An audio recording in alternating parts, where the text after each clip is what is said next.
Okay, now it's live. Welcome everyone to episode 13 of Growth Talk. We have a very, very special guest today. We have Dave Powers from Objective Personality, one of the co-creators. Welcome, Dave. It's good to have you. Hey, good to see you, Dave. Thanks for having me on.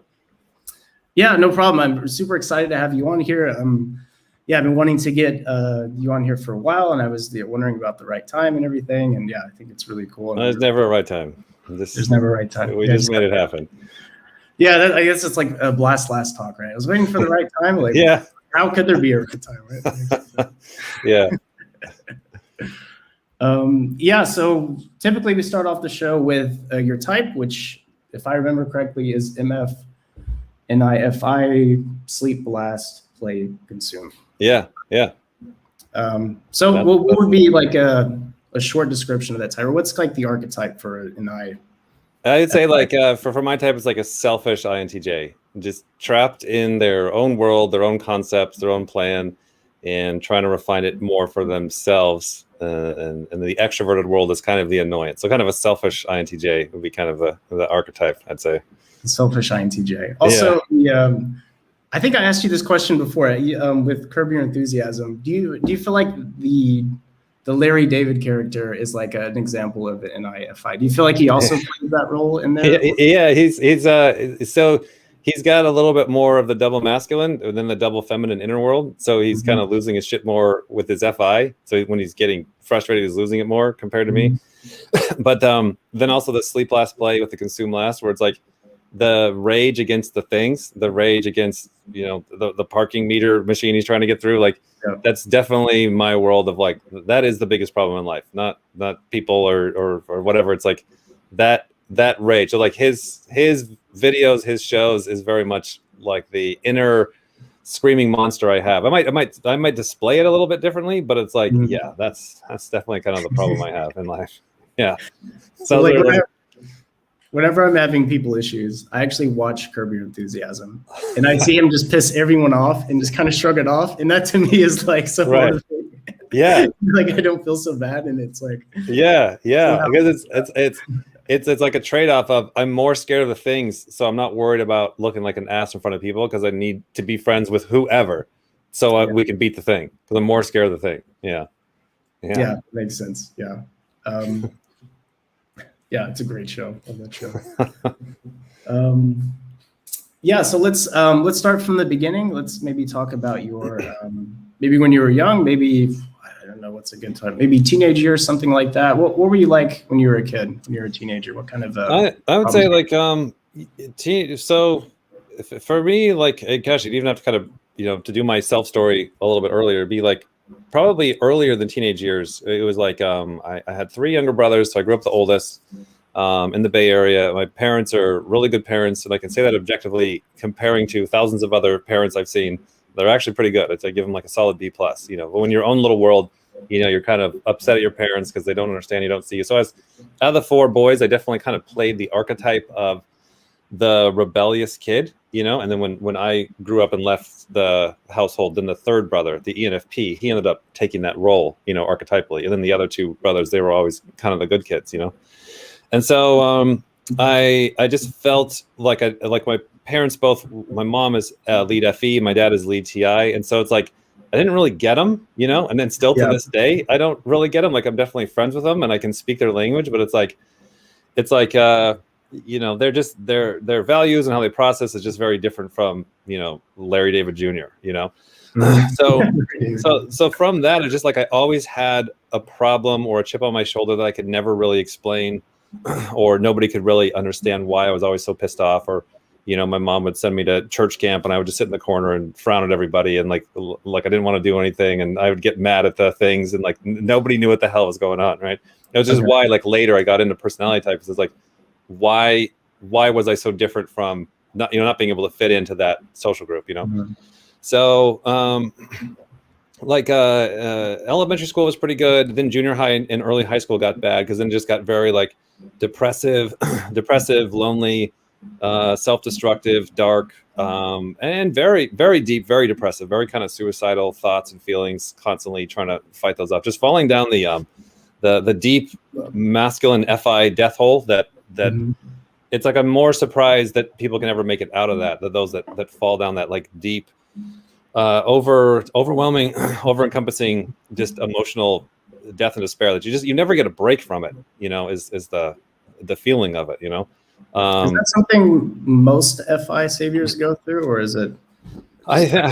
Just the ones that I've talked to, as much as I can remember, like they all definitely know what you're talking about. Some might go through it for 10 years or 20 years or still be in it. Some will definitely have like a phase in life or a chapter in life. They seem to all be aware of like, yeah, there's a black hole of death that if I get too close to that ring, I fall down and I can't get back out. Okay. So for me, like my parents were seeing that I was falling down this hole, and then they were trying to help me, but then they just make it worse because they're weirdos, But they kept like, and I talked to my mom about this recently. They kept reaching out to other leaders. So like mysteriously, Carlos Herrera would show up in my life, which looking back on it, I'm pretty sure he's the same type as Ray Morano. So Sleep, Last Play, SITI, audio. So like here's this other weird IJ guy that kind of gets me. He's like, oh yeah, you like to break stuff, and I get it, and so all of a sudden he just shows up in my life, and now he's taking me around in high school as I'm this weird depressed kid, and he's 15 years older and he works at the church, and so he's just showed up. That was all orchestrated by my parents, Okay. Or Jim Carroll shows up in my life, and he's the janitor at the church, and he's a really cool guy. He's an ESFP, energy dominant. He gets me. Well, that was all orchestrated by my parents, turns out. So and then Nick. That was cool. Okay. So I had all these some mentors, yeah. These mentors just popping up into my life, and then not being too weird with the tribe. As long as like you're in my feel sorry for me box, then I can be your friend. And so like I really give a lot of credit to my parents indirectly contacting all these random tribe members and church leaders and stuff that would kind of be a friend or a big brother or whatever. So they kind of helped me through it and stuff. And then from there, then it was like, then I could get into things like building rubber band guns obsessively. That was like when I was like 16 with the guy Jim at the janitor at the school, the ESFP guy. So he would, he had the keys to all these different schools and churches, and he's like, hey, do you want to get some rubber band guns, and we can, sneak into the churches at night and turn all the lights off and have a rubber band gun war? Like, hell yeah. Because he used to take us around during the day. He'd either take us out to movies, or we'd go fill a bunch of water balloons and drive around and throw water balloons at bikers and stuff. And like, this is, he's like 40 years old, and we're like, young teenagers. We're like, hell yeah. What a great mentor. Yeah. He's awesome. He's the best. Yeah. And so he started getting into rubber band guns, and my friend Matt, he's a smart guy, little Elon Musk Jr., just a visual TI SI. So I knew of him in school. So we started kind of tinkering around, like, oh, we're gonna do rubber band guns next week. So now the OI starts happening. Okay. So it's like, so now I can start working on building these rubber band guns, and then it just kind of took off from there, of like really making a hobby and obsession of like, oh, here's something that I'm actually good at. It's a little weird. It's this tinkering. It's this inventing. I have this weird little tribe of misfits, with the weird janitor guy and when 10 other guys go sneak away at church at night. Nobody knows what the hell's. So it kind of like found my little thing at 16, and then that got me into making more friends, and then like that, I felt like that was the thing that then got me up and out of the loneliness, the depression, kind of being stuck, and all that kind of stuff. And then from there, ever since then, like, and then like, oh, I can do this rubber band gun, or I can do this RC airplane business in my 20s. Because I'm looking back on, I won at the rubber band guns, made them motorized and mechanical and, pretty sophisticated. So I kind of built the confidence from there. Be kind of the overview of the teenage years, So was it a combination of having like that tribe connection, but also having kind of a hobby to put your energy into? Yeah, big time. Okay. Yeah, totally. Yeah, big time. Just getting moving in something, just something that you could win at. Because I was hanging in there going like, I really suck at school, and that school was always really hard for me.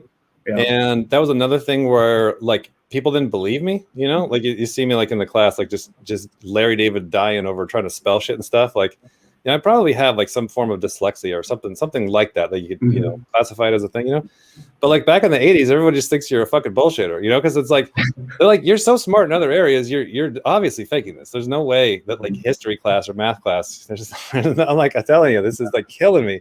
And like, even up until my 30s, I would still have bad dreams of like being locked in a school setting and have to do paperwork and stuff like that.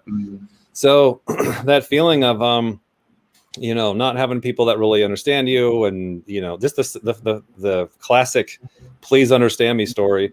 And then but I remember telling my mom in particular, and I would tell other people, I'm like, look, I remember specifically saying this. I'm like, I don't know what it is, but whatever is over here, and I would point to my head, whatever is really large that everybody has to do schoolwork, I have a small one of those.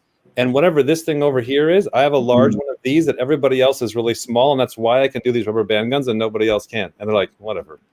And like, it turns out, like, I'm trying to like describe, NI and SE or whatever. I'm like, I've got this conceptual thing, but I'm not good at the sensory. And that kind of helped me like hang in there. So once I got into the rubber band guns, I didn't give a shit if nobody else valued that or liked that. I'm like, I knew that was good. I like that. That was smart to me. And then my little group of people that I respected, like, I don't care what a bunch of weirdos think. I care about what I think, and then anybody in my group. And everybody in my group is like, hell yeah, that thing's fucking badass. You shoot 200 rounds of, high-powered rubber bands. That's kick-ass. That's really impressive. So that was, yeah, that's all I needed, And then I really kind of let the schoolwork go. I'm like, yeah, I just let go of the schoolwork. I let go of caring. And then when I let go of caring, I then could take another run at it and do a little better in school. I could get my grades up to like a C-. I did graduate high school, but that was largely because the teachers were like, you're kind of a good kid, we'll let you go. Like, I probably couldn't graduate from today's, the government's watching you standards, Yeah. But I'm like, I'm not going to worry about that. I'm not, because there's going to be something else I'll find that I can get into. Then there was many years of no man's land because there was no internet. And then once the internet showed up, like, okay, there we go. That's now it's endless. It's abstract. You can just make shit up. You can just be the RC guy or personality guy on YouTube. You can make your own rules. You can figure it out. You can stay up all night. You're allowed to do endless prototyping. So I learned from the rubber band guns is like, whatever works. It's just like that evolutionary where it's like all the monkeys leading back. It's like, here's a rubber band gun that works, or here's a concept that works, or here's a thing that works. And like, all I see is like the 50, or maybe not 50, but maybe the 10 generations leading back to it. And I just knew that's how I was able to figure stuff out. I was like, leave me alone with something for a year. Let me have 10 different prototypes, and randomly, eventually I'll figure it out, get the plane to fly, or get the concept. That sounds like blasting. Like that, is that what you say, where you're just hammering stuff out? Yeah. Make it a little bit better each time. Yeah, totally. Yeah. Because I see other blast plays, especially with TE, doing the same dog trick that I have. It's just that, and like that's like my one dog trick is like, just lock me in a room have all the parts in there. So I gotta have the right amount of parts, because I'm not gonna go looking for new parts. If I happen to have the right parts in the dumpster, I'll eventually find them. I'll figure out the combination just through brute force, and then I'll get it to work. But if I don't have the right parts, I'm screwed. Or if I don't have enough tries, I'm screwed. Because I'm not smart enough to like TI double observe. Like, all right, let me figure this out. Let me think. No. And neither am I. I tried it like that way is the best way. Like they even had like an experiment where they had two teams. One team spent like I don't know, the entire time making just one clay thing, right? One clay animal. Yeah. The other team made 100 prototypes of a clay animal instead of trying to perfect one. The other team blew them the fuck away, right? Right. One made 100 prototypes. They had the same amount of time, same amount of effort. I try to TI something to perfection with my like blast shit, and it comes out and it's like probably better than just blasting it out, but still not anything that's that great. And then I'm disappointing myself, and I won't do it again. Yeah. So it's just like, I think your way is a million times better. It definitely, it's not scalable. It is so great. I love it. I'm glad I have it, but it really levels off. And I think like it was like, if I'm going to be doing this for decades and build a team and a system and a business and have a family, it's like, I've got to get into something more than this one clever dog trick that I happen to be born with that kind of got me started. It definitely, so now what I'm learning is like, I'm definitely learning the and getting a lot of success in playing the opposite side of like, it's just like, it helps with working with Shandy. It's like having accountability of like we'll be working on like the typing checklist now, or lots of different things around the house. Like we're working on getting in some benches in the garage, like work benches and stuff like that. And so it's like, we'll set limits of like, I'm like, all right, let me blast play this, like the AC that I got to thaw out this afternoon. It's like, all right, give me a day. Let me blast play it. Let me try every random different thing. And then we'll set a limit at the end of the day. So I don't get to blast play it forever. You know, Okay. then I then have to report to, all right, do we need to do some more double observing or researching or focus in, you know? And having Shanny being opposite, that has helped so much to know when is the right time to throw blast play at something and when is the right time to switch gears and go, all right, now do the deep dive on it, you know, because that's what I feel like when then you can kind of get at a level of something where you're no longer scared. Because like the one thing with like the blast play, it's like I kind of knew half of that was just luck. Like I probably couldn't do that again. So there's a little bit of anxiety of like, oh shit, what if they find out, or what if it falls apart, or what if I have to do that twice, or what if I have to do that over here, you know? Mm-hmm. So that's kind of what I'm learning. Is gotta have both, you know. To some So degree. how do you define that limit, or how do you know how much blast play to do and how much research, or is that just kind of you just feel it out? No, it's not. It's I feel like the path that I've gotten myself into is that I'm along for the ride. Like I'm a dad, you know, you can't jump off that train. I'm married to Shan, can't jump off. I'm running a business, can't jump off. I gotta develop the personality code, can't jump off. I gotta get this, you know, I gotta get a new microphone figured out. You know, you can't jump off. So I have like my list of things coming in every day that I gotta do is a fire hose that I don't I have very little say. I'm just trying to keep up getting them done. So it's like because I have all these responsibilities coming my way, it's like the thing that answers to me is like, did it get done? Is it off the list? And not only is this jackass happy, but is the tribe happy? Is the thing happy? Does it work? Does it work for everybody? Are we meeting the goals? And so like setting more specific goals help define whether it works or not, you know, like, well, I think so that kind of pushes you into having to do research when you need to do yeah, it. Yeah, because it's objectivity there. Right, because you get the outside accountability. Like, like the more bosses I have, the less bullshit I'm allowed to get away with. Because I'll just be like, that microphone's fine. I was like, okay, well, let's take a poll. Everybody watching, does this microphone look fine to you? It looks fine to me. So let's go with the objective consensus out of 100 people who says the microphone is fine. Now all of a sudden I lose. Like, no, dude, the microphone's not fine. You know, I do got another one on the way. An ICP guy helped us out with that. I got another one up here that I'm working on. So it's like setting the objective goals and then having the objective judge, whether it's your goal, it's your teammates, it's the audience, as many of those as you can is now what I. So I've learned to like go, this is what I say, this is my opinion, or this is fine to me.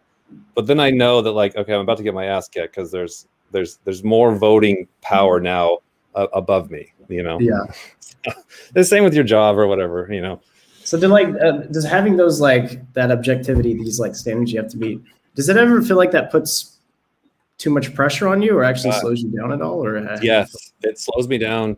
It puts too much pressure. It's way too much weight on the bar. It's overwhelming because a lot of times it's like 50 different departments that are very contrary, where, you know, you got to be like in a loving feminine state because you're hanging out with your 10-year-old. And now you got to be an aggressive smashing state because you're attacking the microphone or trying to get the Google Docs or build a system or work on a new series, or like they're just very different sides of the brain. And it's a constant feeling of like, this is too much. It's too much overwhelm. And so I definitely am learning as I'm getting older that like that flow state image that they have, or, you know, flow state where they show the graph of like, you want the intensity high enough that you're getting into gear, but not so high that you're burning out. Sure. If it's too low, then you're just going to be dragging ass. You know, there is something to that. Like, I do think when you're younger, fucking break the needle off, go unscalable, stay up all night, take as much pressure as you can. But as the fucking decades roll on, it's like, nah, you gotta have that pressure high, but not too high. And I feel mileage like after a while, right? Just like fighters you get mileage after a while. Just like fighters who've had like a lot of tough fights, they just, even though they're still young, they're still like late 20s, they just lose it, you know, after a while. You just only so much. Totally. Like that, Totally. Yeah. So I feel like now I'm getting in that range where there is a lot of pressure, but I don't feel overwhelmed. I am able to get 8 to 9 hours of sleep. I'm able to take a break. I'm able to work with Shan, but there's still a lot of overwhelming pressure. But that if there's not enough pressure where you feel like, okay, I can't do this, then why would I, like we see this with Cody, our 10-year-old, like to get this function to finally jump over to kick that one on, save your demon, like you have to have no other choice to do that. Like if your brain can find any way, shape, or form, I can wiggle out of this.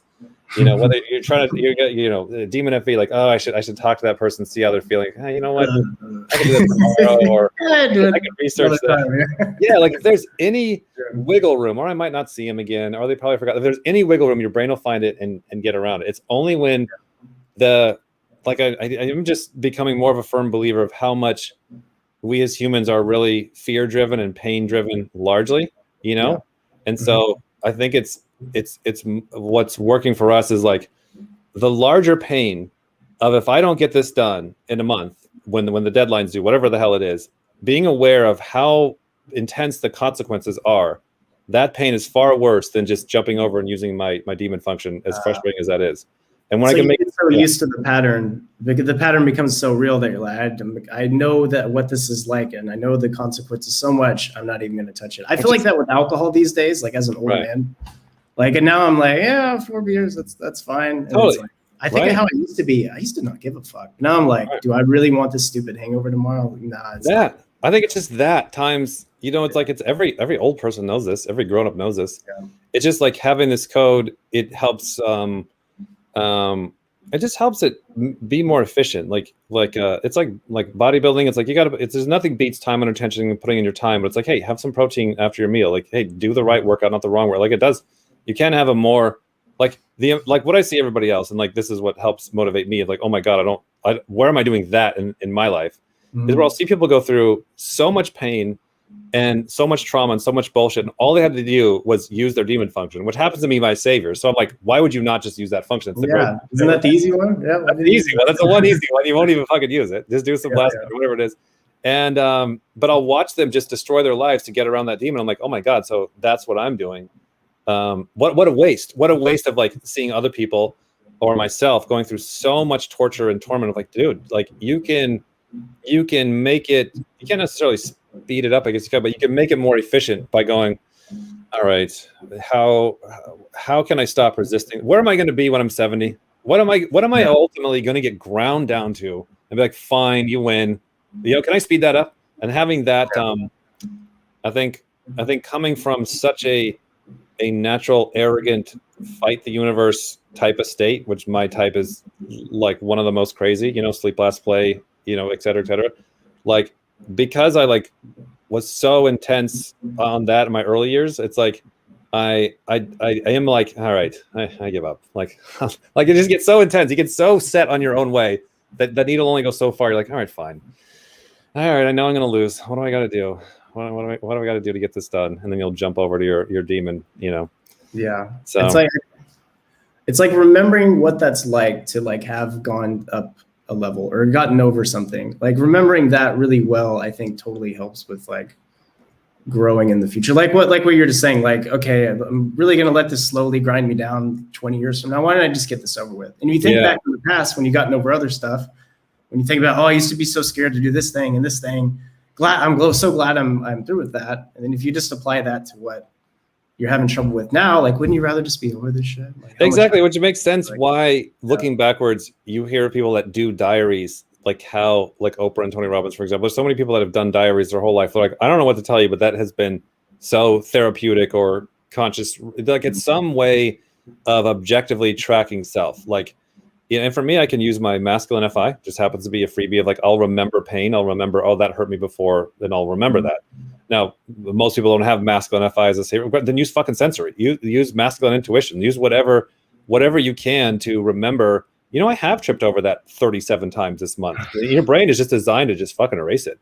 I remember seeing that on Ed Milet's Instagram of like, every mistake you repeat more than once is a choice. It's a decision. It's like, yeah, you're deciding I'm not going to do anything about that. Therefore, it's going to keep happening. So that's where like the standards, like creating a standard, it's almost like a tattoo, really. It's like, I will not be the person that trips over the same thing twice. That was a standard I put in my life. Now I still trip over the same thing all the fucking time, but I'm breaking my own standards, and that bothers me. And therefore when the electronics or the microphone or whatever it is I've been tripping over for fucking 11 years straight, when the outside world's like, hey, I'm like, I know, I'm violating the universe. I'm not a victim. I'm just a dumbass. There's other things I'm getting to. So that helps, because it's not like I see a lot of kids going through this where they'll get like hyper aware, and then they get super depressed because they're like, oh my God, I'm so hyper aware of how much I suck. And it's like, knowing all this stuff doesn't mean that like then your results and your abilities just follow right after that. That's now. I know that's such a good thing though. Like if I one day realized like that I was way the fuck down here, that would be so much more interesting than like being up here and there's nowhere else to go, because I'm still actually in the same place. Like nothing's changed about me, right? Except now I have all this whole like high ass ceiling to fucking go up. Yeah. So like you find out you suck, great.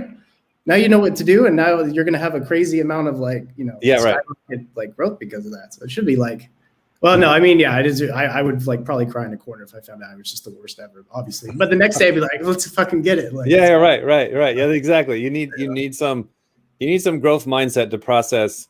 Oh, therefore this is the rest of my life. Like I'll set for myself. Like, all right, there's standards that I'm setting for myself, like 55. There's things I want to have in order in my life. There's fears and insecurities or things I suck at now that I'm working on very, very slowly, like barely making the 1% every 3 months rule. I'm like, all right, by the time I'm 55, I should be over these things. So I'm giving myself quite a lot of time because I'm realistically looking at others, double decider. I'm like tracking. It's like my main way of like viewing the world is just watching how people fuck up. I'm like, all right, so that's what I'm, so I'm doing that game. So I'm like, realistically, so I love like watching biographies. Like, hey, Eddie Murphy, how long did this really take you? Oh, you started at 4. Okay, I should know that. Like, realistically, knowing people that have real growth, their story is very slow and very steady. And if that's reality, then I got to be like, all right, I need to be very, very realistic that if I want to overcome the things that I suck at now, that could be 15 years. Okay, so that's when I'm about 55 or so.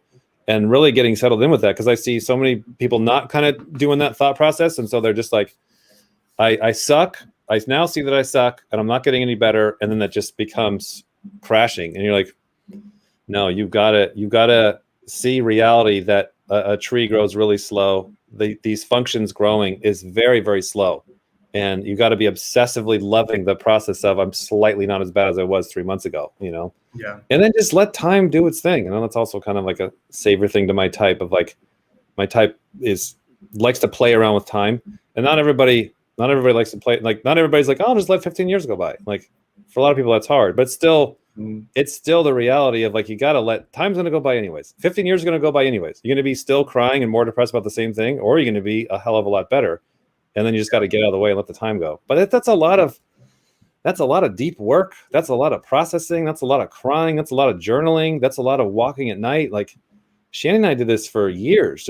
We didn't just like figure this out and say it once. Like, we would go on walks and we would process and we would cry and listen to Nine Inch Nails and do a punching bag. And like, there was a lot to get to where we could see and understand that, and then get that down to our core where you actually get up and believe it on your hardest day, when you're actually going through the hard times.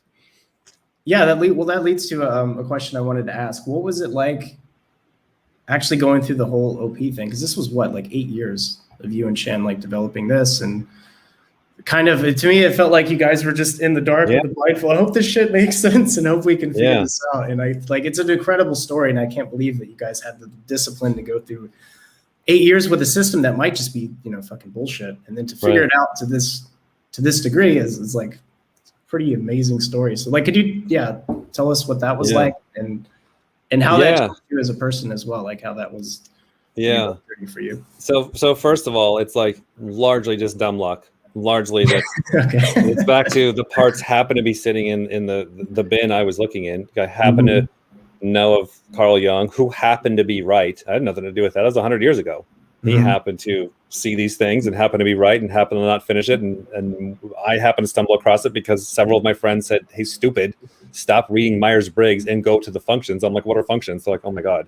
Right. And then I happen to be into Tony Robbins because my friend Jeff is like, hey, if you're going to drive 10 hours, back to California, why don't you listen to this? And then gave me Tony Robbins from his dad's library. I'm like, oh my God, where's this guy ever? So like, there's so much luck where these parts were just given to me / the tribe members had to force me to take them. And then just my stupid saviors and Shan's stupid saviors of just, we love to bang blocks together. So largely it is just, it's you look at me and Shan and we're fucking weirdos, dopes, we're idiots half the time. It's like, largely it was luck and the parts and the time and all that kind of stuff, and could never do it twice, right?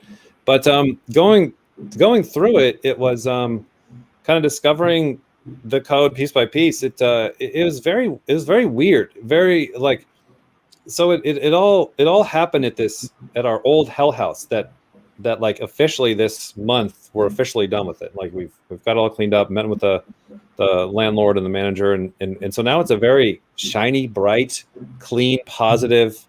It's like it fucks with the sensory because it's like in our memories it's dark, it's black, it's rainy, and there's like cauldrony people and demons throughout. You can't talk to the tribe because they're going to get you, and so now we go talk to these tribe members, the neighbors. Wait, so because of all you went through in that house, you have like a different.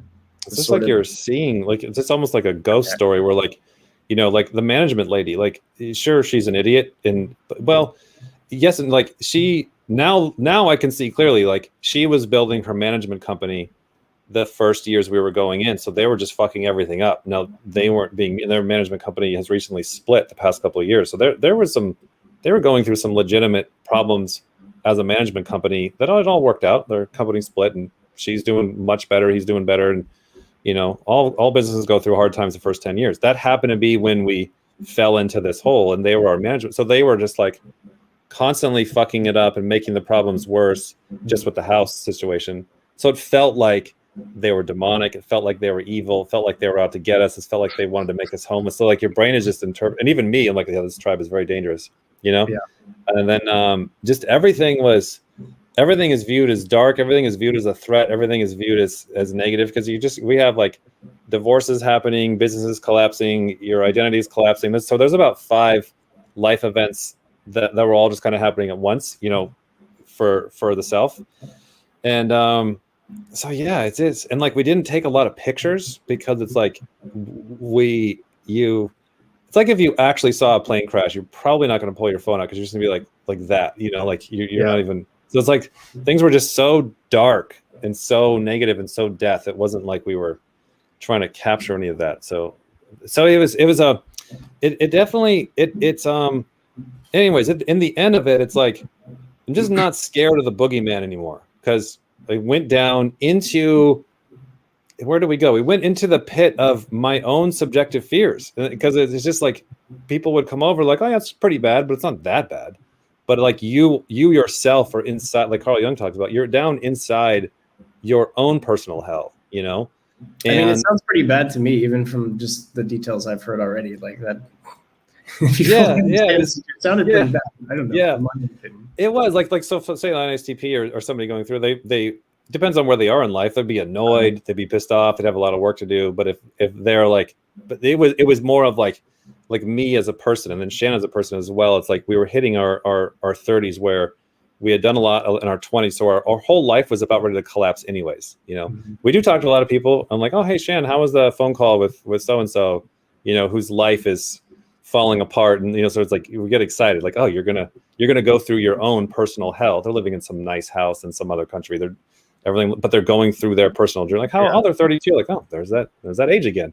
A lot of people, it's around their early 30s where they kind of hit that midlife crisis. Is basically all it was, kind of looking back, But it just like it just seems to be, and I think anybody can do this with what they got. I think the mechanism is like, just a jump overview here. I think it's like you get down to where your core fears are, and your brain wants to just jump away. It wants to move out. It wants to blame. It wants to watch TV. And if you can keep that window open longer, especially voluntarily, that was part of the things too, is that I was voluntarily doing it. I was voluntarily going, I'm going to stay. What happens if I stay? When I was over just a couple days ago, I was doing the last job at the old house. There was like this old playground it's like a huge field, and there's an old playground, and the homeowner who's now, transitioning it over, he's like, hey, could you do me a favor? Could you get your trash guy to take the playground down? And so like there's some heavy duty beams to cut down. So I'm like, yeah, I'll take care of it. So I went over, this is like when it's super hot. I went over at like midnight, and I had to like cut this playground. I didn't have enough tools. I had to like physically, masculine sensory, break these old beams apart and stuff.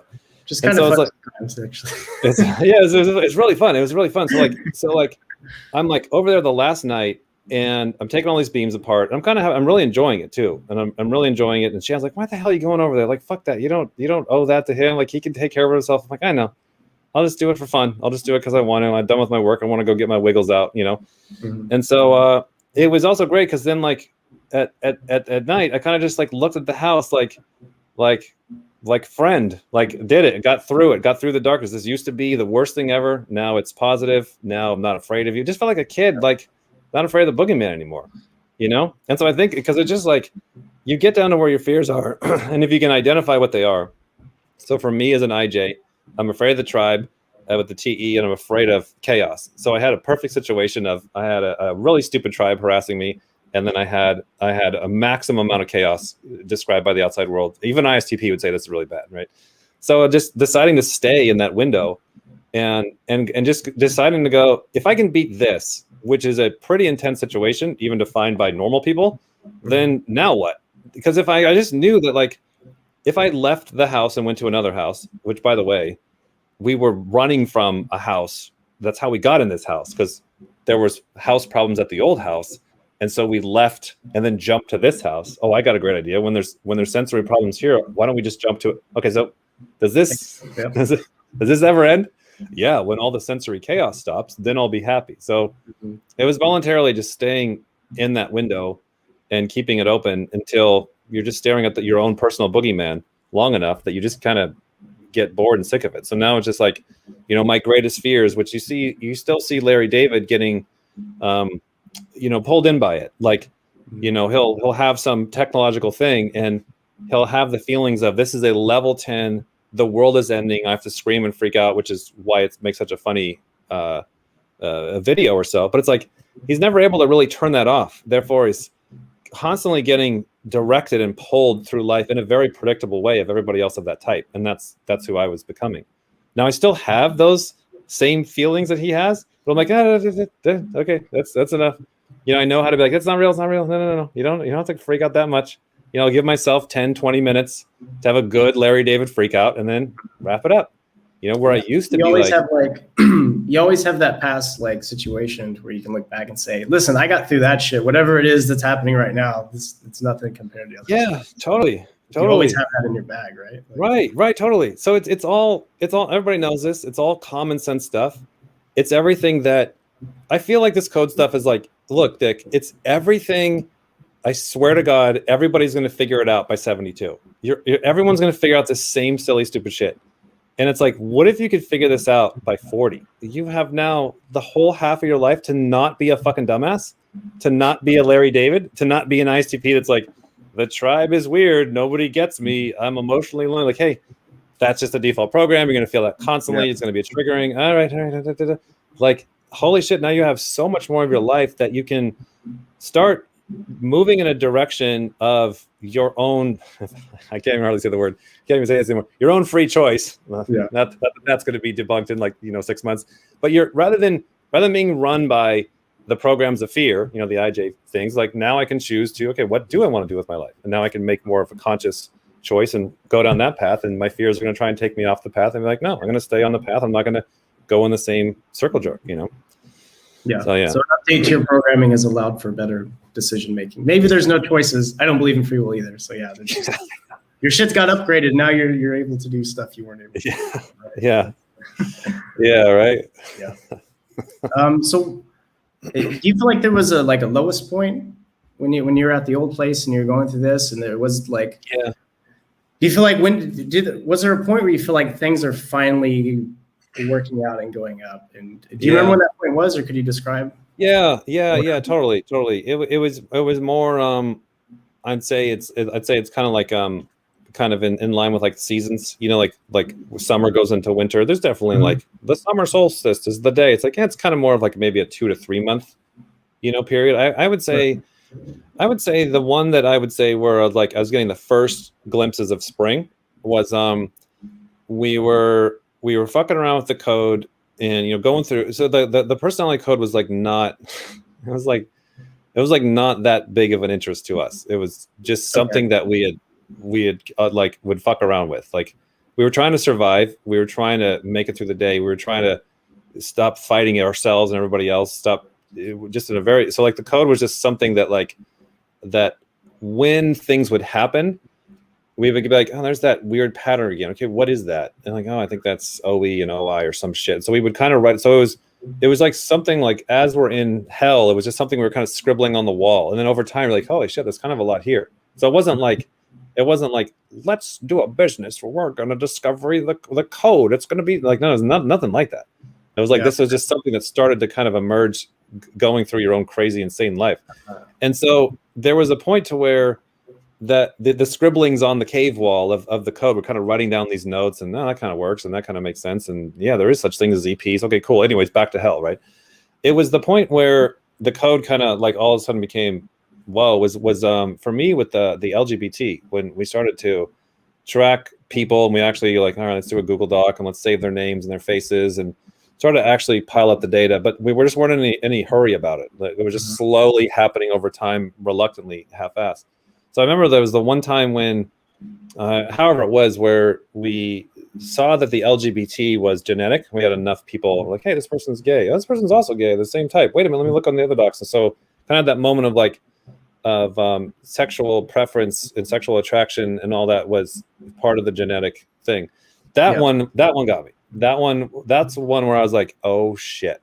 Because then my NI is like, then my NI is like, all right, we're not fucking around anymore. This is not for sales. This is not for fun. This is not for self-growth. This is actually like some deep level genetic shit.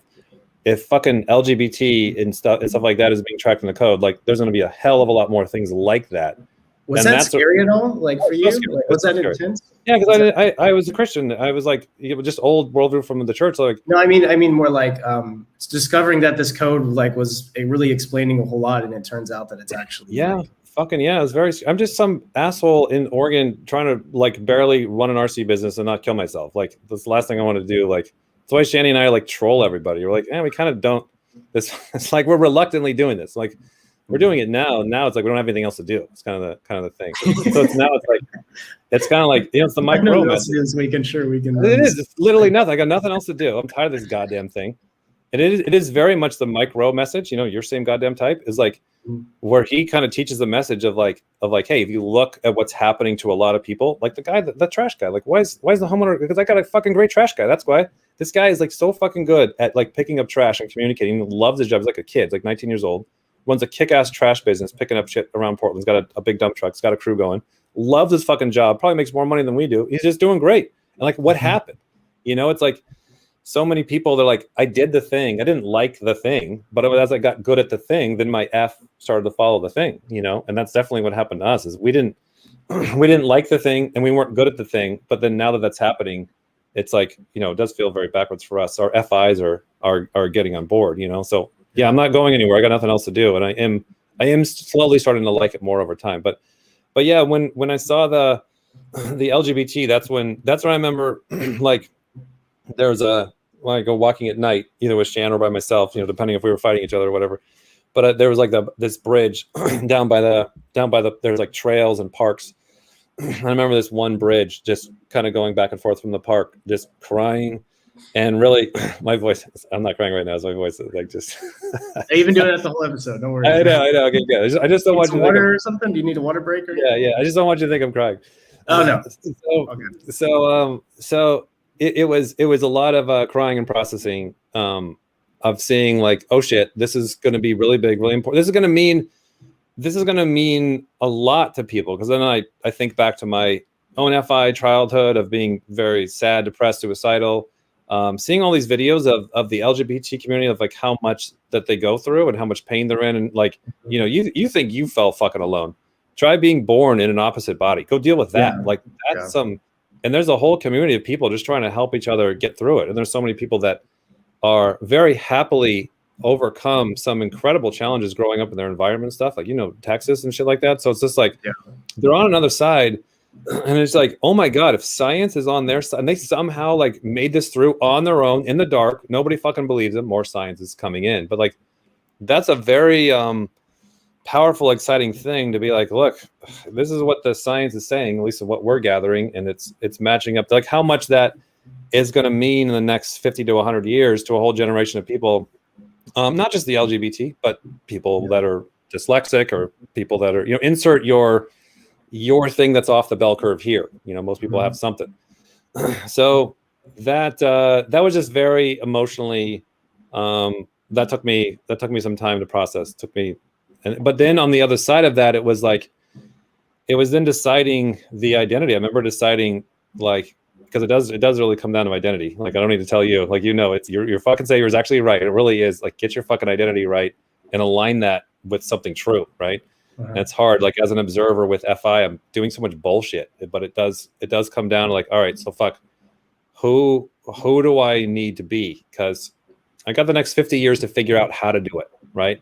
Yeah. But who am I going to be? And I remember just really walking and crying and processing that, and then realizing, like, what the universe was forcing me into was something to do with some type of, like, team leader. It was something like that, like a leader in the sense of like a true leader where you're supporting and you're building the team, not the default style leader, which is I'm the arrogant ass on the top and you all serve me. That's the first 35 years. It was the servant leader, where you have to work with a group of people because you actually need those people so you can triangulate your own psycho self. Because I'm going to be going off my own Larry David cliff, and if I don't have a group of people that are on equal with me, then I'm going to go off a cliff, and why are they going to stop me?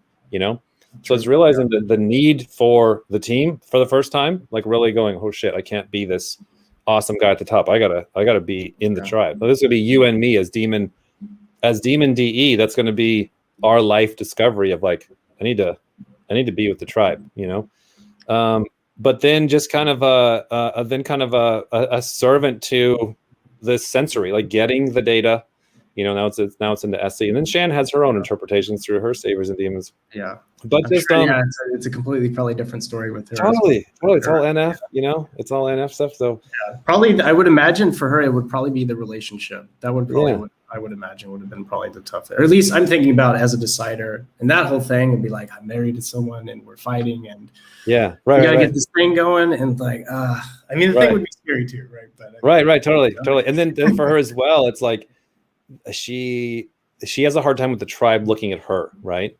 So for us DIs, it's like, I'll see, just a side tangent here. One of the things on our typing thing is the DIs, they it's normal. Like, you invite me on, you're like, hey, tell a story about your bullshit. I'm like, are you serious? I got to just talk about me the whole time? You're like, yep. I'm like, all right, here we go, savers, right? So it's like, for the DI, it's normal for eyes are on self. The IPs will get a little nervous about it, but it's still, so the DEs are like, they're hiding in the corner. And it's better if they're not seen because they're watching everybody else. But imagine, like, everybody that they're watching all day. Like, imagine if you're watching a movie, right? And halfway through the movie, all the characters stop and they turn to the camera. They're like, "Hello, David." You're like, "What the fuck?" Right? You're like, yeah. What was in this coffee? Jesus. Yeah, exactly. Yeah. You're like, don't look at me. Why are you looking at me? I'm looking at you. You don't look at me. So the EJs feel that way. Like, all of a sudden, everybody in this movie, like, turns and looks at them. Wait, that was a really good way to put it. Like, I'm like, oh shit, okay. I got a glimpse of what that feels like, because I always wondered why, like, EJs are like, if I put the spotlight on them, which I feel like I'm doing them a favor. What do you think? Like, oh, right. Like, wait, don't you want that? And then I'm like, oh, I get. Right. So if you're so tuned into that, when the spotlight comes on you and it never happens, and then you're like frozen, I guess. Right. Totally. Like, yeah. That's what she's describing. I'm like, huh, interesting. That makes sense.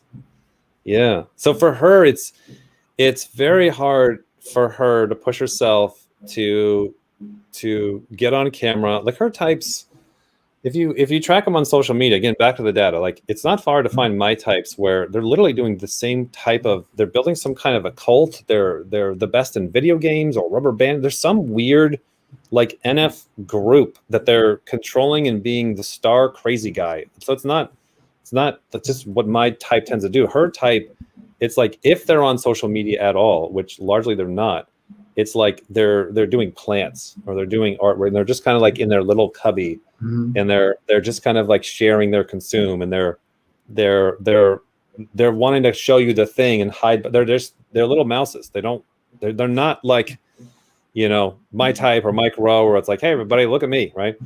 So for her, it's a lot of, it's every time we record every week, it's a lot for her to kind of muscle up and go, all right, let's go. The camera's going to be on me. Let me put on my makeup. And then for her as well, it's like she also works through, all right, I got to not just share my TESE, because it's kind of like, here's my savers, don't look at me. She's like, I actually have to share my emotions. And so for her, it's been a massive amount of growth to where when she laughs, that's big for her. When she cries, when she swears, when she says, I like something or I hate something, like that's a lot for her to be in that. And then from that growth, it's like, I'll then see, some 25-year-old kid that's the same type as Shani. And like, wow, like how far, because now it's just like, it looks natural. It's just like, oh, she naturally is this cussing, funny, blasting personality on video. That just seems normal. But like looking at the math of how hard that was for her to work up and do that,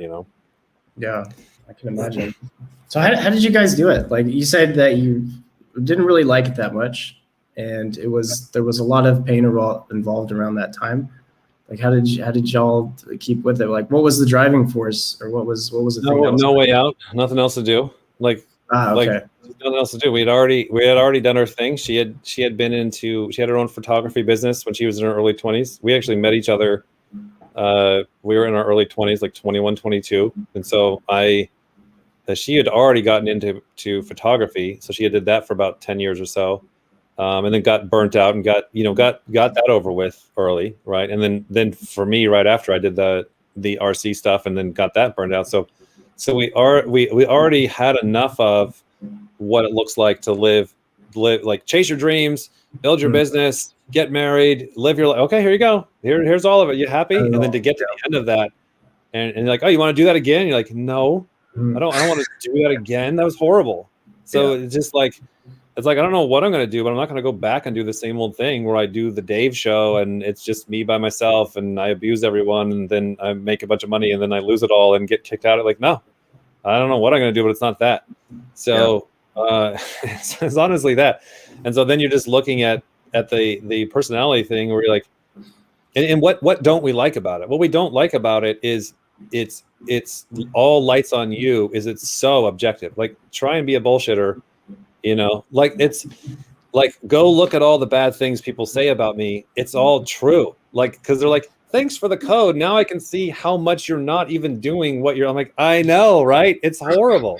It's fucking horrible. Like, who wants to be this? Where you're getting called out, like now down to the technicality. Oh, there's this consume last again. Now he's blasting too much. Like, oh my fucking god. Yeah. How do y'all deal with that? Like, that's something I've also wondered a lot. Is like, how do y'all deal with like? There's a lot of scrutiny from the community, and they could be doing this better. I think most of it is not coming from a place of like hatred or anything. It's just coming from right. It's easy to find something wrong with what else somebody else is doing, right? It's horrible. This could change. I don't like the Chan laughs this much. I don't like this thing. It's horrible.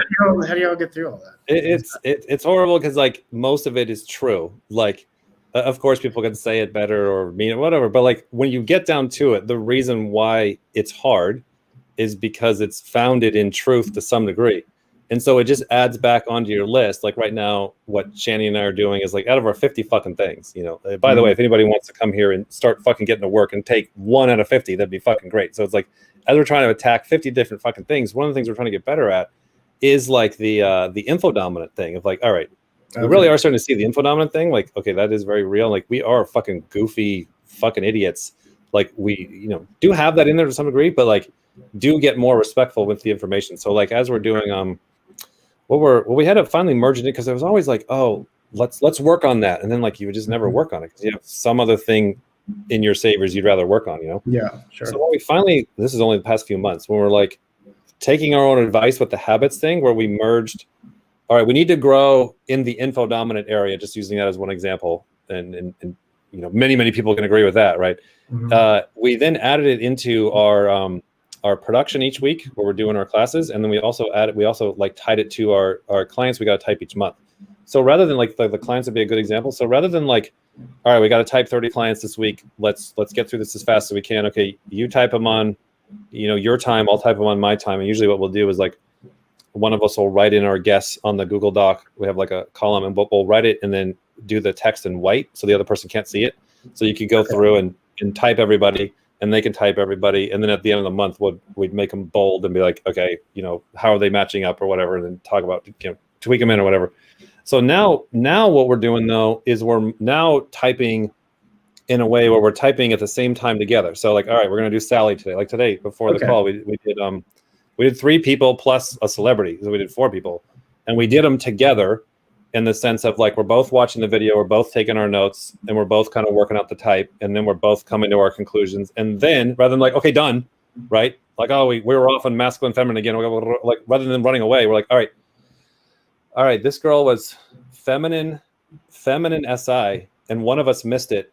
What about our definitions are not precise enough to catch feminine SI, or one of us missed that she was feminine SI? You know, you can catch a masculine SI or masculine SE. So anyways, we then went to work on the checklist, the terms, you know, stuff that we're going to be able to share like in the beginner series on the website and the classes, and actually have more of a info dominant structure where, you know, we just putting in our time, putting in our reps, like the clay thing. Like we got to do 100 renditions of the info dominant stuff to get it right. And the thing is, like, we're always so busy with the energy dominant thing that we don't put in enough time to do it.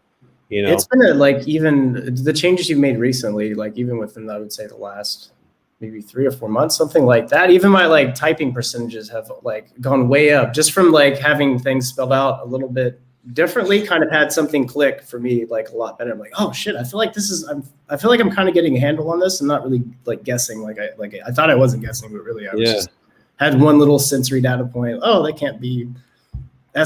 SI doesn't do that. Yeah. Oh, thanks. Like it's helped me at least a lot. Like here recently. Yeah, thanks. I really appreciate that. I have heard that from a few other people, and it's like I really appreciate that. I'll tell Shan that as well. Like, to me, it's like, oh my god, like if we would put 3 shits into this, like what I'm realizing is like, because I'll do this the other way when I'm yelling. Because believe me, I yell at a lot of different. If I bought something from you, I'm yelling at you most likely of how you could do it. So I get it, right? What I'm realizing is that the community is not asking for perfect. They're like, dude, just that. You're like, I appreciate that. I think it kind of got what, like, and now all the pitchforks come down. Like people are not asking, right? So it's just like, oh my God, if I can just get in a little bit, how much that means. Because then you scale it 5 years out.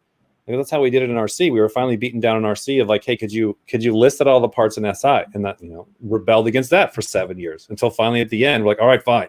And then it took us a few years and we did it and everybody was happy. And we're doing the same rebellion now because a lot of it just for our own. I mean, you all are just 2 people and you have a kid and you have shit around the house and you have your own free time. And I feel like that's forgotten a lot. And I feel like it's just kind of like, what the fuck do you want these people to do? Like just work on OP fucking 16 hours a day, do all this content, do coaching sessions every day, do all these videos. Like, Jesus fucking Christ, would you want to do all this shit? Like, fuck 2 people. I know. Then they need to get more operators and they need to, you go fucking do that. We're working on that too. Working on hiring. Yeah. Do all this shit.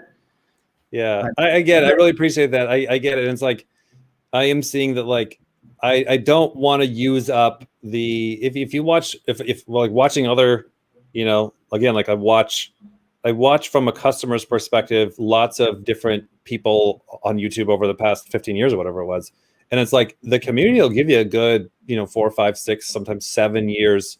Like I understand you're busy, you're working. Like they'll give you a good long 7 years. RC they give us a lot more. They give you a good long until finally like, all right, it's been fucking 11 years. Fuck you. Nothing's changed. So it's like that is where I'm like, I don't want to wear out the grace that the community is giving us. That they're like, we do understand it's just 2 of you. We do understand you're doing it. So I want to get our stuff up to where Shan very much so as well, to where the community is like, okay, thank you. There's a checklist that is clear. There's definitions that's clear. There's a glossary. There's a beginner series that's not fucking outdated. Like, just enough to kind of to buy enough to where we can then get another version next year, Sure. So anyways, that's what we're working on it. We've been working on the past few months, just seeing how much work it takes for us just to get our own heads around the checklist before we can actually sell it and teach it. So it's not a bunch of ramble, but it is now like it used to be lower on our list because we're doing all the other bullshit. It's now it's like production and beginner series, we call it. And that's going to be the checklist and all the kind of stuff that people are really looking for and asking for.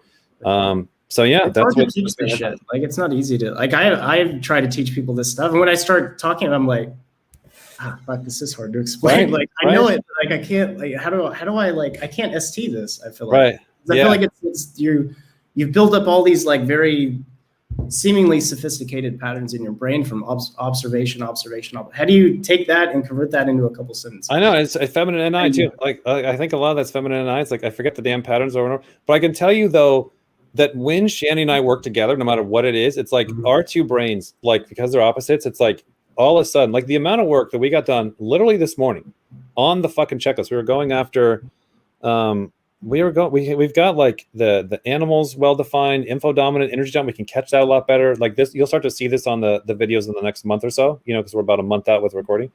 Okay.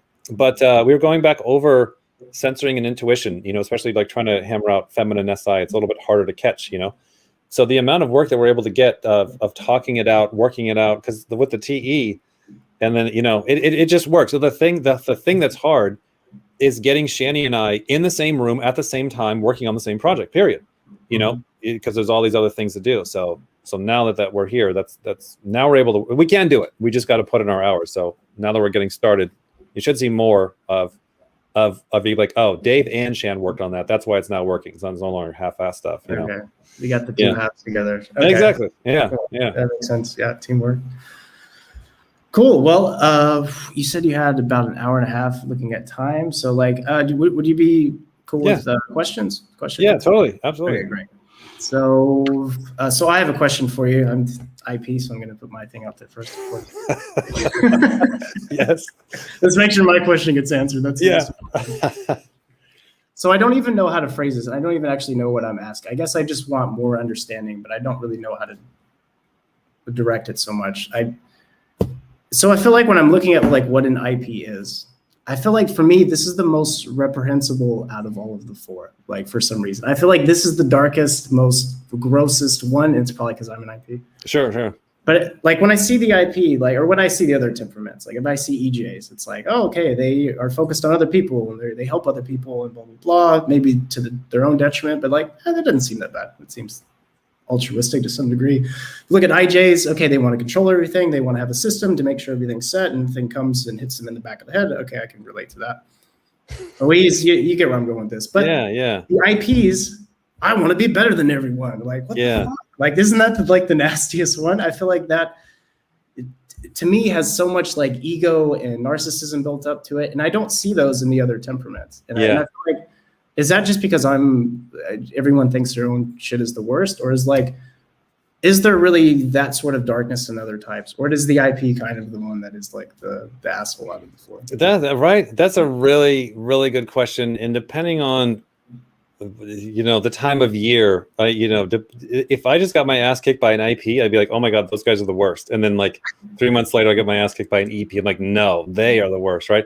So I imagine you could make a case, sure, that the IPs are the worst ever, and people might agree with that. But then, then an EP comes in and steals the deal, or an EJ comes in and steals the deal. A lot of the EJs can be very intense, they cause a lot of damage because they're so powerful, But the thing that I would say is, if you happen to be objectively the worst of the worst, you're only getting an advantage because the way through the other side is you've got to know that you're the worst of the worst, right? Apostle Paul stuff. Like, because if you ever think like, I'm not that bad, then you're just not going to put in the fucking work to catch yourself. You're going to be an arrogant ass so many times a day and not catch it because your defenses are shit. You're not ready for the intensity. So it's all, and I think that I think that's one advantage that I had because my type and myself in particular, they call me Crazy Dave. Like out of my friends, I was the most crazy, intense asshole of that group of 50 people or whatever. And I think because the people that are fucked are the ones that are in the middle, that are kind of lukewarm, where they're like, not so bad. Well, you're going to have so many more decades until you are pushed out and exposed. Like, you don't want to be kind of okay, because then you're just going to be kind of okay. You want to be forced out of like, oh, fuck. If I'm actually the worst of the worst and the fucking code fucking proves and says I am, then shit, I am really scared and I got a lot of work to do. And then that's now the key of getting out. Because then it's like, yes, you should be afraid that you're going to fuck up every conversation, every relationship, every job, because the IP monster is going to come in and blindside your ass. Like, why not over prepare for that? That's why Shannon and I like we tell you to your face and behind your back, like, hey, is that Dave? Is that TI Dave? He's the one like setting up videos, talking to the tribe, interacting with it. What the FE hell is this? Putting in putting in that work, because there should be a fear of, if I don't do this, then my tidal wave's gonna get me again, But yeah, I just last point, I do feel that the IPs feel the most alone in their tidal waves. I would say definitely that like the other three temperaments, EPs, EJs, they all can kind of buddy up, like, oh, I get it. You're feeling insecure or you're feeling scared of the thing. They all can kind of interact with each other. But the IPs go through something that I think the other three don't fully see or understand, because from the other three, we look at the IPs like Clint Eastwood. We look at the IPs like, oh, fuck, that guy's got his shit together. He's fucking smarter than everybody, gets it done, God damn it. Like we're seeing y'all and thinking the other thing, like how normal these people are. They are happy and they're talking and they're great. And I'm the fucking weird one. Like, right. Right. You're riding around on your motorcycle, you got your hair looking all nice. Like, so a lot of the other types are like, the low SE guy, right? So it's like all the other types, they're looking at the IP much like the Clint Eastwood, who is a fucking ISTP, right? So they're looking at IPs like that. Like, don't bother that guy. He already knows what he's doing. He doesn't like everybody. He doesn't need anybody. He's got his shit figured out. So they're as a tribe member, I'm watching us move around the IPs because we feel like we don't want to bother them, because we feel like they already got their shit together and they don't need us. And then you go get to know them, and they're like, "Oh, I'm all insecure," and I'm wondering if anybody I think we feel like we have to pretend we have it all together, or else you won't. Or else you won't like value us. You won't think that we're cool, or you won't whatever. Right. Really, it ends up doing the fucking opposite thing. People are like, well, look at this guy. Right, and that, yeah, totally. I know. I get it. Because I've gotten more like close IPs in real life, and so like to be able to go through like so it's one thing to like know people, but like to go through their tidal wave with them, like, oh yeah, I was at the restaurant, so that's what set that up. Oh wow, it's like I was there, Oh yeah, that's super embarrassing if someone's there when you're like tidal wave. Oh god, it's like that's happened to me a couple times. Like, yo, I'm sorry, I freaked out the other day. Right. Or something will happen at that event that later I realized really hurt them. I'm like, oh, that, so. Oh yeah, and you probably wouldn't even notice. So like, like why did Dave just leave the place? And like, no, tell me later. Yeah. Until like, yeah, okay. Yeah, and so that like, then it's like, hey, IP, you got to look at the observers and look at the IJ and the EP and be like, look, it's completely genetic. There's nothing wrong with the sensory things around me, but it's just that's where my fight or flight is tied to, and it's like a baby rattlesnake with the poison where they can't control. It's like give it all of it. It's like I can't control the fear. Like when you get an observer fear, like controlled, I'll deal with it, I'll manage it. Like for me, when that gets triggered, it literally triggered. Like the thing goes wild and I can't turn it off, and it's just a genetic fuck up, And everybody is going to feel what the IP is feeling, especially the IJs and EPs that are DI. We feel the same way as you. So I'll feel the same fear as you, the same like, oh shit, the tribe, they don't like me. Like I feel that stuff all the time, but it's like, there's a genetic self-regulating to it. And so and I think it's so much harder for deciders. And I think it's so much harder for anyone with F at the bottom. So you and Shan, especially if it's feminine. So I do think literally from what I've seen, you guys have it harder because you're dealing with emotions that are demon and feminine. And then it has to do with identity and tribe. So for me and Larry David, when we lose our shit, there's still some grounding of like, I'm okay in the tribe. I feel crazy, but I'm not going to get thrown off the island. Maybe if I get too annoying, but then I could just yodel my way back in and smooth my way back in, right? So there's not a deep existential fear that I see with the deciders. So it's still like tough that it's still the same mechanisms, even though there's a lot of sympathy of like, you're going to go through something that it is so much harder than everybody else, but it's still the same thing as everybody else of like, you've got to be ready to talk yourself, walk yourself, move yourself through those fears, pains, and emotions when they come. The other day, Shani was just like, she was her body was feeling bad. There's just like a bunch of bad things in a row, and like she got hit really hard, and then her body starts feeling bad, her emotions start feeling bad, and she's just like diving down. And then we had to record that day, and then within a matter of hours, which used to take several days, she rests, it goes for a walk, takes a shower, takes some Advil, is able to, with some Tony Robbins, like move her state back up to where she's able to move her. And a blast last, it's also triple hard, but just being able to physically move herself through the oh my god, my life is ending type fears when they grip the body. But it's like if you don't really truly believe at your core that they're not real, that it is a genetic thing, because again, you got to know how real it is. Then when you start going through them, you start giving into, well, this one it's actually kind of real. You know, it's kind of they kind of did make a good point, and then you start dwelling on that shit, and now you're just racking up days. Now you're just stuck. I feel like I have to like rely so.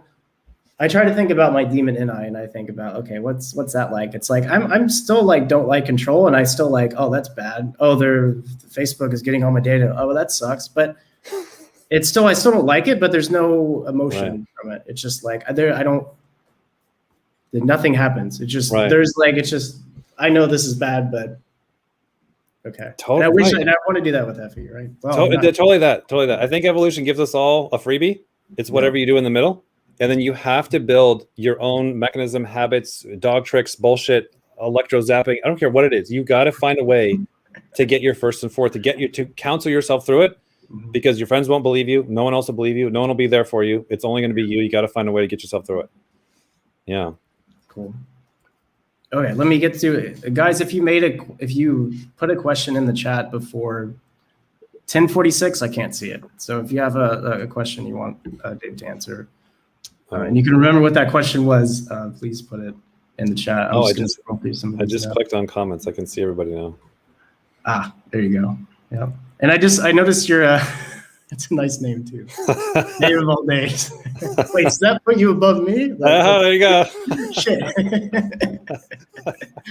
Checkmate.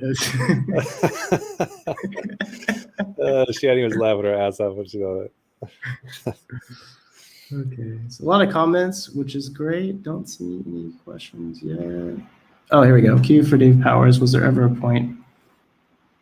I knew this was going to be a troll question. Okay, good. What's the troll question? Was there ever a point so low you felt like you could be an ENTP? Oh my God! Right? Yes. My old RC videos. If you look at a lot of my old RC videos, like I play like an Adam Savage type character, like some crazy. Let's figure out what's going on. Let's solve the thing. Let's put a popsicle stick on it. Let's get it to fly again. Like just playing this extroverted ENTP type character. I didn't feel like that was a low point in my life where I was playing an ENTP character on the RC, which is why I vowed that when I got to Myers-Briggs, I'm going to say, fuck you. Like, I'm going to play masculine FI. I don't give a shit about the things. I don't want to figure them out either. So yeah, that'd be a low point, an ENTP low point. All right. Thanks, Emily. All right, let's see what else we got here.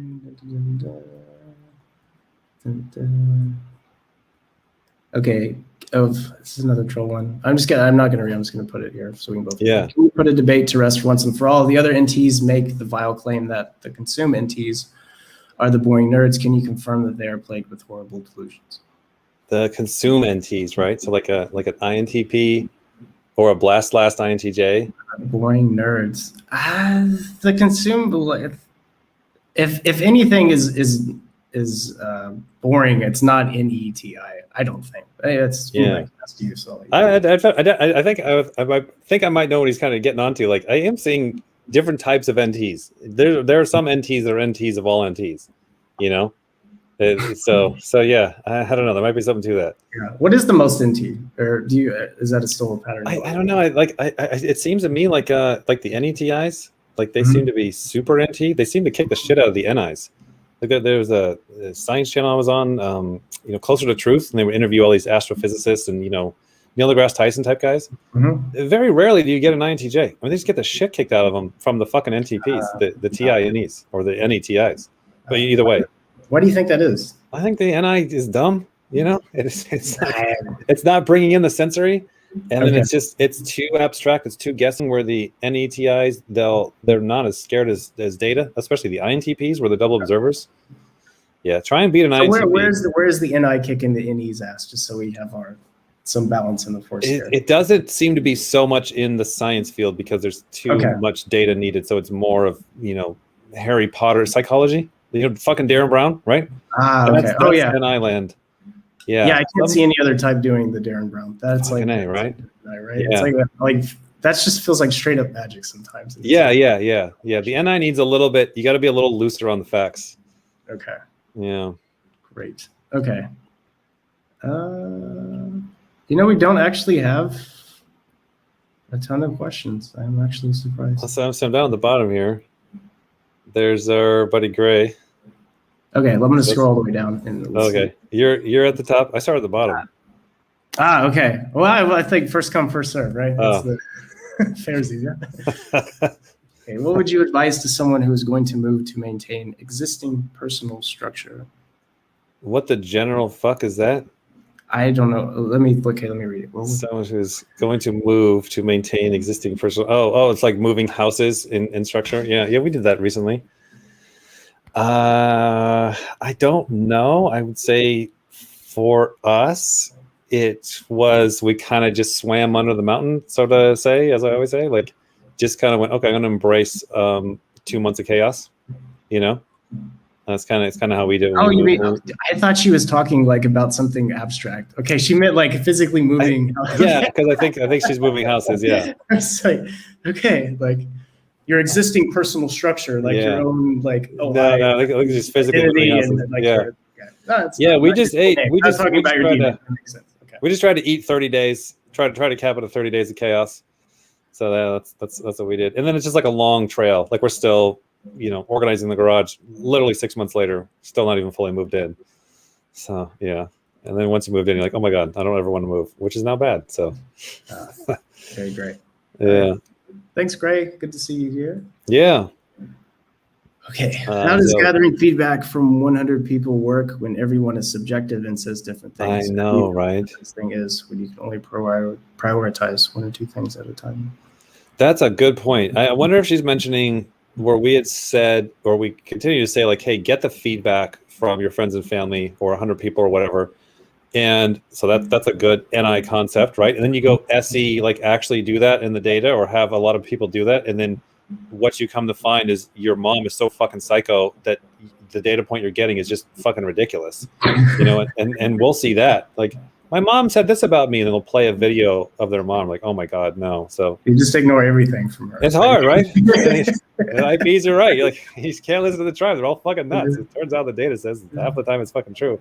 I mean, would you recommend bouncing it off yourself and being like, okay, this is what they're saying. Let me monitor myself for a week, or let me record a video. If I don't see it, can I ignore it, or would you say that's dangerous? So I think what our NI is trying to get at, now that we're kind of forced to define that a little bit deeper, I think it's really, really hard. So it's like, I think you got to know what people are saying, not just with their liar mouths. Not when you put a camera and a microphone on them. Am I a good person? Ready, go. They're gonna fucking lie to you. You got to be careful on how you gather that data, and you got to be careful on, are they, what are they feeling? Like, they're gonna have to just. What would you say if somebody walked up? Am I a psycho? You're like, no, psycho, right?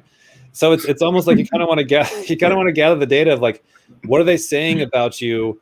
Largely when they're mad, when they're upset, when they're leaking things out under their breath, when they're rolling their eyes behind you, or if you could. Here's a good one. This might work.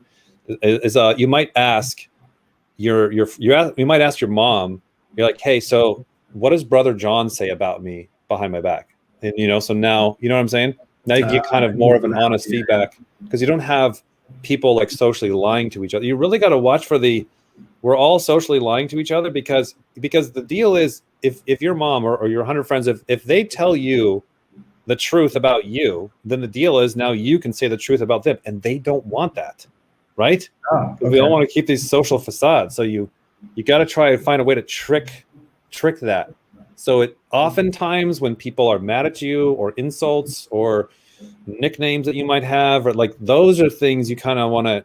They're going to be very negative. They're going to be very extreme. They're not going to be a full picture, but they're going to be a little bit more honest than That's kind true. of an interview. Just had some like SE like facts from before, like what people have said, and like, yeah, those are spot on actually. Yeah, right. Yeah.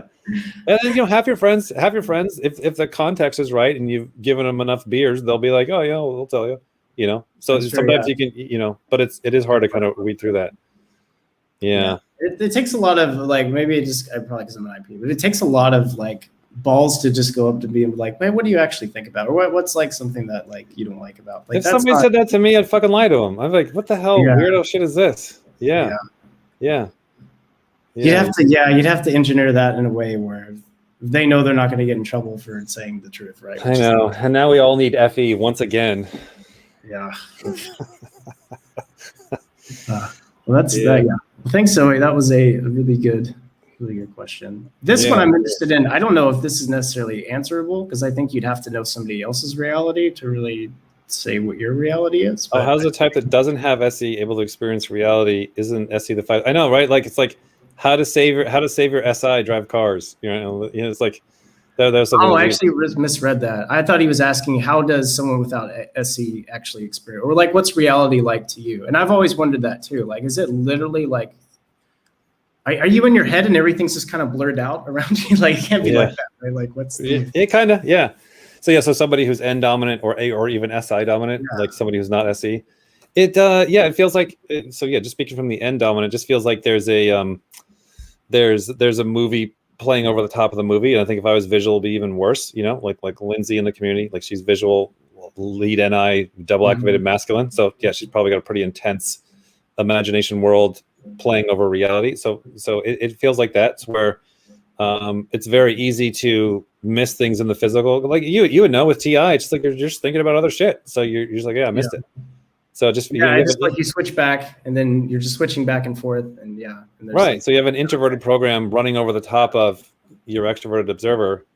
I see with Shani, it's a lot easier for her with the Savior SE. She like she'll walk into a room like, oh, that's different. Like if when we were working on the old house, it's like, I'll take a piece of tape off the wall. Like she'll walk like, oh, you took the tape. Like, how the hell did you see that? Like I saw that it's missing. Well, how did you even know it was there to begin with? It's like, I don't know, my brain looks for what's new, what's different in the environment. God, I'm just never doing that. Yeah. If there's like somebody gets a new haircut or like they wore a shirt they haven't worn before, you're like, oh shit. Right. My spider senses are tingling. You've changed something. Yeah. But it's not like the lead SEs are all that good either, because they're usually in their decider world, or so, yeah. I have thought about that. Yeah. How are the rest of us seeing reality? Yeah. There was one video that I thought this was hilarious where you were challenging yourself to, I think you were going to the mailbox or something, and you were challenging yourself just to look at stuff. Mm-hmm. And you said it would drain the fuck out of you just to like actually listen. True. Okay, I forgot about that. Yeah, well, that's right. Yeah. That was a long time ago. Yeah. Now it's a lot easier because it's like I want to now see. I definitely make habits of going outside and looking around. Where that took me years to learn how to do that. It's crazy. Yeah. And Rose says SI is like a laser of clarity. Everything else is like wireframe. Yeah, that kind of makes sense. So you're walking. Like now that you have kind of, I guess, wired back into the sensory a bit more, do you feel like you enjoy it, or do you feel like it's kind of nice? Or yeah, definitely. At the expense of fuck NI. Like I had to get over that. I had to look at. I had all these great NI dreams and visions of all these cool things I'm gonna do with my man. It's like fuck that. Like I don't ever care to want to see the full extent of what my one stupid saver function can do. So it is very much at like knocking the savers down and finding a lot of joy in the demons. And now it's like I do actually enjoy just randomly doing stuff. We just randomly drove down to the river the other day, just didn't plan it, didn't even know where we were going, didn't even know we could get there, just randomly did it, like actually having fun doing that kind of stuff. But it was definitely from just beating the shit out of NI so it could leave some room for the other functions, Yeah. It's kind of a nice moment you have when like that function really kind of rears its head, not in a tidal wave way, but like it actually, you use it and you're like, oh, wow, I didn't realize how cool this thing was. Like this is, and then of course you forget it the next day. And then right. But like, it's like, oh, wow. Like, why am I ignoring this? Right. Yeah, look how much Mike Rowe actually loves people now. He's not faking, like he was faking it the first few years. He's not faking it anymore, Or like the wrestler dude who's done more Make-A-Wish foundations than anyone. The ISTP guy, what's his name? He's like the most famous pro wrestler, I think, or he's up there. The guy you can't see, John Cena. Oh yeah, John Cena. Oh really? I didn't know that. He's had more Make-A-Wish foundations than any other person on the planet. No At least shit. that was from a while ago. I'm like that. Now that is an ISTP, right? Like I'm on board with that. That's so awesome. An actual nice guy. He's gone beyond faking it. Yeah. Yeah. There's Odo. Rest in peace, NI. There you go. Go outside. Actually. Yeah. So what is the best type at the moment? I think we're past ISTPs at this point. I think there was getting a little bored of ISTPs. Yeah. There's a lot of this at this point. Yeah. The best type for me and Shani right now, subjectively speaking, right? I don't know. The ESFPs will come and go. Some of the most crazy people we meet are ESFPs. Some of the best people we meet are ESFPs. I don't know. Right now, we're kind of on a big info dominant kick. We're really loving info dominant. So right now, if you came over to our house and you were info dominant, we'd be like, "Whoa, well, cool. How are you doing this?" Like that's kind of right now. Anything info dominant is what Shani and I is up on our FI want more of that list. Okay. So. Great. But not next month. They'll get booted out. It'll be something else. I mean, but the ISTP was the only one you guys made a video about. Yeah, right. I do love. I think that says something. I love how hard that like trolled the community. They're like, wait, what? Like, yep, you suck. The data's in. They're the best. And all the ISTPs are like, oh my god, you just got me in so much trouble. Yeah, I know. We're like, fuck, we're in trouble now. Like, yeah. Yeah, that's definitely not the INFJ. I don't care what Myers-Briggs says. They're not the special stuff. They got so many fucking problems. They got so many challenges. Yeah, you got a bag full of problems if you're an INFJ. Unless you're Manny, he's different. Yeah, well, yeah. He's got IP problems too. One of them jumpers. Okay, so this one's a bit more general. Any advice for solidifying feminine? Can you actually change the femininity and masculinity of functions? I feel like that's a great question because that's something I'm definitely trying to do. I feel like it's reps. Because I see it with Cody and Shani with their feminine FI. The poor bastards, like they can't remember pain. Like, oh my god, if you can't remember pain, like they go through so much pain. Like literally, like it's not a sensory example, but just like a bee stung me again. It's like, don't you remember those don't you remember the pain? I forgot. Like, how do you forget that? That's so painful. But I think with the feminine functions, it's reps. I feel like I'm getting more of a masculine TI than I am masculine N because I feel like so what do you mean by like what kind of reps? Like what sort of like things would you?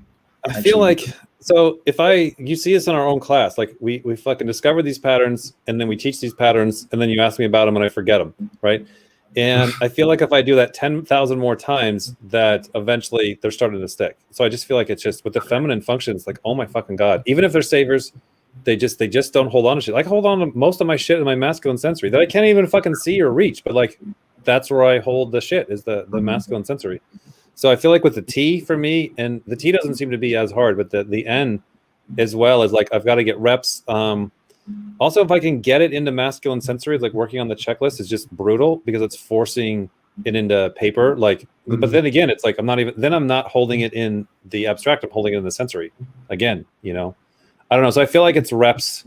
And then also like I love feminine NI because it forces me to use masculine sensory. And so now it's like, it's really useful to remember the facts, like it'd be harder if you're masculine NI, because now you're now you're really not using the SE.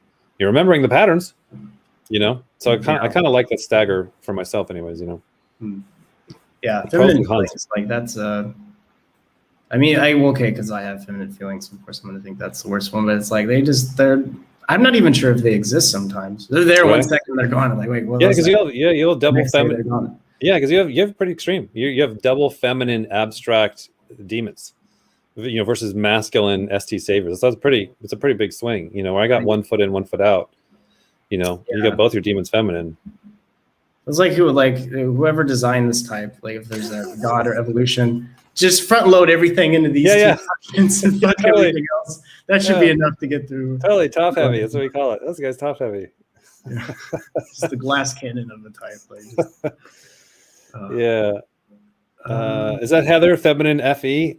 Feminine NE? God, right? God, that would be even harder because it's extroverted.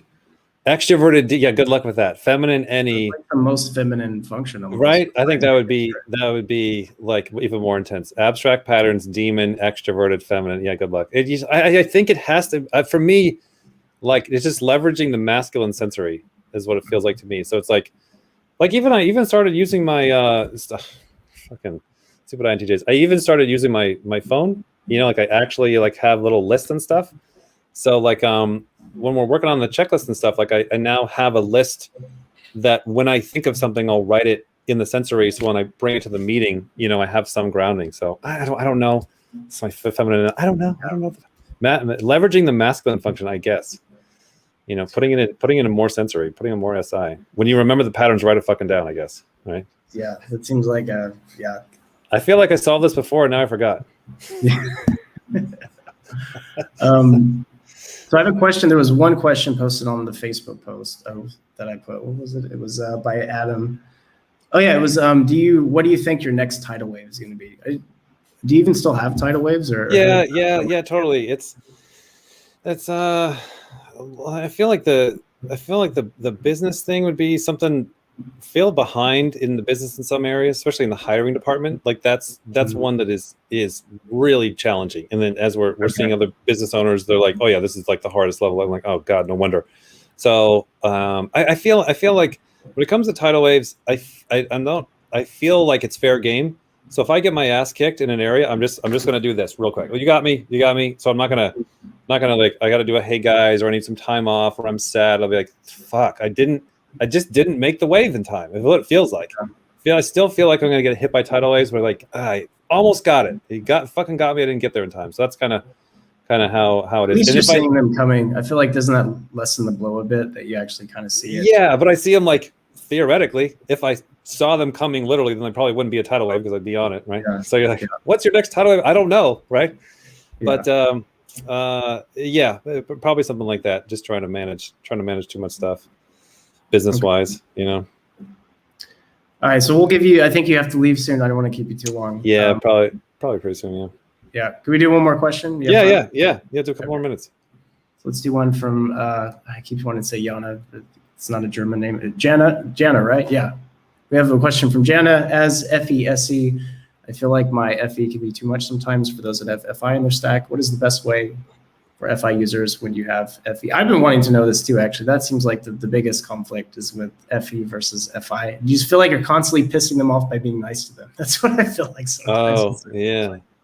Tell me more. What are you asking, Jana? As FESI, I feel like my FE can be too much sometimes for those that have FI. Oh, sure. Oh, then what is the best way to work with the FIs? Not to freak out their FI, right? Okay, so that'd be like TEs with TIs. So it'd be like me and Shani harassing Dave to death. Like, hey Dave, how about this idea? Like, oh my God. So it's just like stupid. Why do you have that idea? I know, right? How long have you been working on that idea? Oh, just 6 years. We're so stupid. so Janet, we totally feel the same way. When we're around, like, so my dad's gonna come over in a couple of weeks. He's lead TI. And it's like, God, like I will offend him so fucking fat because I'll get going with Shan. We'll get going on things like we'll bring him in the garage and we'll start talking tools, and then her and I will just go, right? And if you don't have Ryobis, then you're a fucking idiot. Then we'll look at, hey, what tools do you have? He's like, I don't have Ryobi. We're like, oh, like we'll just say the silliest extroverted T thing when we're around TI. So I definitely FE feel what you're going through. I feel like you got to dumb it down. You got to slow it down. You got to stay in their lane. If they only want to talk about My Little Ponies or personality or whatever the hell their weird psycho crazy FI is into, like, it's just staying in that lane as much as you can, which you're going to jump out of, and then just know that that's where their lane is. I think as well too, like what has been helping us a lot is like just telling people, like when we're around TIs, we'll just straight tell them what I just told you. Like so with my dad, I can't, because he doesn't speak personality, doesn't really believe in it all that much. So like, I can't like clarify like, hey, TI friend, I'm probably going to TE railroad you. Sorry about that. Like, if you can say that to your friend, that helps a lot, because then they can like TE relate to that. They can understand that. Yeah. So if they speak type terms, you can try that. That definitely helps for us. That's a random TE bad idea you might try. Yeah, sure. I mean, prepare them for it. It's right. Like, hey, I'm kind of an idiot, so I'm probably gonna. Right, and if it doesn't work, I don't even remember saying it. Yeah.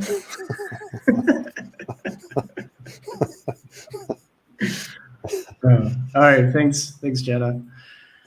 All right. Well, I think that's all we got for today. Thank you so much, Dave. This has been great. I feel like I've learned a ton. It's been super interesting. Yeah. Thanks a lot. Yeah, man. Yeah. Good hanging out. Thanks for setting this up, bro. I really appreciate it. It's really nice.